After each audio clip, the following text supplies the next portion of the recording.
Imagine standing in the 1700s. The British Empire is the most powerful force on Earth. Its navy dominates the oceans. Its colonies stretch across continents. No one believes a group of small colonies in North America could ever challenge it. Yet within a few years, 13 colonies would rise in rebellion, defeat Britain, and create a new nation that would eventually become one of the most powerful countries in history. This is the story of the American Revolution. During the 18th century, Britain controlled 13 colonies along the eastern coast of North America. Many colonists considered themselves loyal British subjects. They traded with Britain, followed British laws, and benefited from British protection. For decades, the relationship worked reasonably well, but everything changed after the French and Indian War, which ended in 1763. Britain had won the war, but victory came at a huge cost. The government was left with massive debts. To recover financially, British leaders decided the American colonies should help pay the bill. Britain introduced a series of taxes on the colonies: the Sugar Act, the Stamp Act, the Townshend Acts, and later taxes on tea. Many colonists were outraged. Their argument was simple: if they had no representatives in the British Parliament, why should Parliament have the right to tax them? The slogan spread across the colonies: no taxation without representation. What began as political frustration slowly transformed into resistance. The conflict reached a turning point in 1773.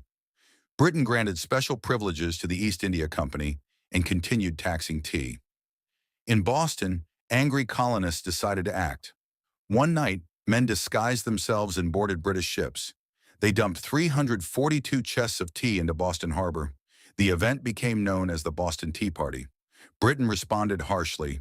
Punitive laws were imposed. Tensions escalated rapidly. In April 1775, fighting finally broke out. British troops marched toward Lexington and Concord. Their mission was to seize colonial weapons. Instead, they encountered armed resistance. The first shots of the American Revolution were fired. Soon after, the colonies organized the Continental Army. Leadership was given to a Virginia planter and military officer named George Washington. Despite limited resources, Washington kept the revolutionary cause alive through some of the war's darkest moments. As the war continued, many colonists realized reconciliation with Britain was becoming impossible. On July 4, 1776, representatives gathered in Philadelphia. They approved a document written largely by Thomas Jefferson, the Declaration of Independence. It announced that the colonies were no longer part of the British Empire.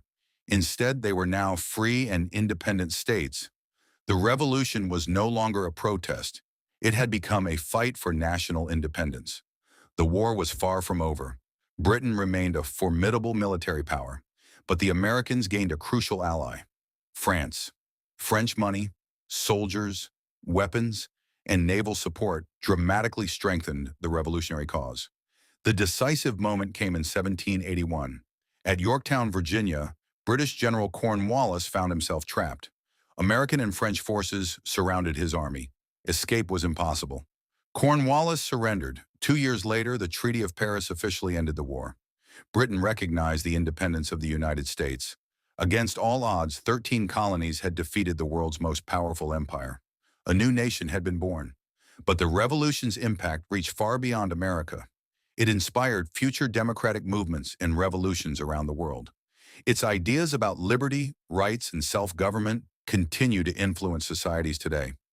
The American Revolution was more than a war. It was a turning point in human history, a moment when ordinary colonists challenged an empire and changed the world forever. If you enjoyed this story, subscribe to Tell the Story of the World for more fascinating journeys through history.